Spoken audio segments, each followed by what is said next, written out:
Rreth orës 11:40 në vendin e tij të punës, me 23 shkurt thos se i shkuan me revole. Apikshën nga peja që nga ajo ditë pretendon se ndjehet i friksuar se çfarë do të mund të ndodhë ditëve në vazhdim, nëse organet e rendit nuk ndërmarrin asnjë mas.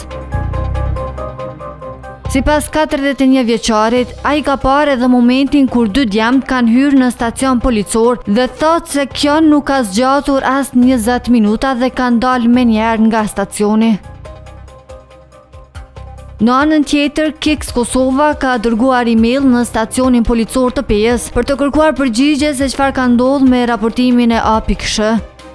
Policia na e konfirmoi që kërcënimi ndaj APKSH përmes rrjetit social TikTok ka mbetur shënim zyrtar. Sipas policisë, që i pamundur intervistimi i të dyshuarve nga se gjendeshin jashtë shtetit. Në anën tjetër, sa i përket rastit të 23 shkurtit, policia konfirmoi që janë intervistuar 2 persona në cilësi të dëshmitarve dhe shkresat janë evidentuar me referencë.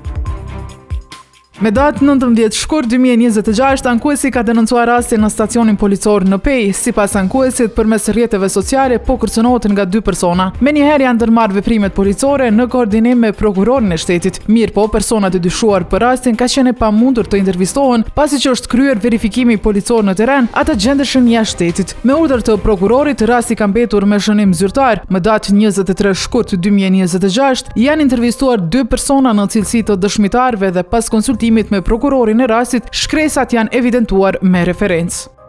Në anën tjetër, me 2 mars 2026, 41 vjeçari ngriti kallëzim penal në prokurorinë themelore të Pejës. Ekziston dyshimi arsyeshëm se të njëjtit kanë kryer veprën penale ngacmim, e mbetur në tentativë nga neni 182 paragrafi 2, lidhur me paragrafin 3 të Kodit Penal të Republikës së Kosovës, në lidhje me neni 28 paragrafi 1 dhe 2 të këtij kodi. Rasti i 23 shkurtit që vazhdimsi e konflikteve të mëhershme familjare sipas kallëzimit penal, nga se 2 djemt që sipas APKSH shkuan me armë të vendi i tij i punës janë djemt të Axhës të ish gruas së tij. Paragrafi 2 nenit 182 parashikon dënim më të ashpër kur vepra kryhet ndaj personit me të cilin kryesi ka qenë në marrëdhënie familjare ose ndaj ish antarëve të familjes. Duke qenë se konflikti buron nga marrëdhënia familjare dhe lidhja me fëmijën e përbashkët, ekziston lidhje e drejtë për drejtë mes rrethanave familjare dhe veprimit penal. Ndërsa nga Prokuroria Themelore e Pejës konfirmuan për emisionin që kanë pranuar këtë kallëzim penal dhe së shpejti do të ndahet te prokurori i shtetit për trajtim.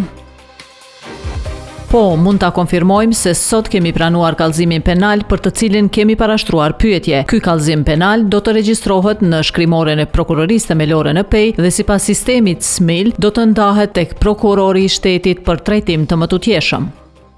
Ndërsa APKSH e pranon që në 2023 ka qenë i dënuar për ushtrim të dhunës psiqike ndaj ish gruas së tij. Sipas aktgjykimit, i pandeuri i ishte drejtuar gruas së tij me fjalët: "Veç të ka kthyer vëllai im se nuk të kisha kthy kurrë, je shtatzan se të kisha boll llam qëto."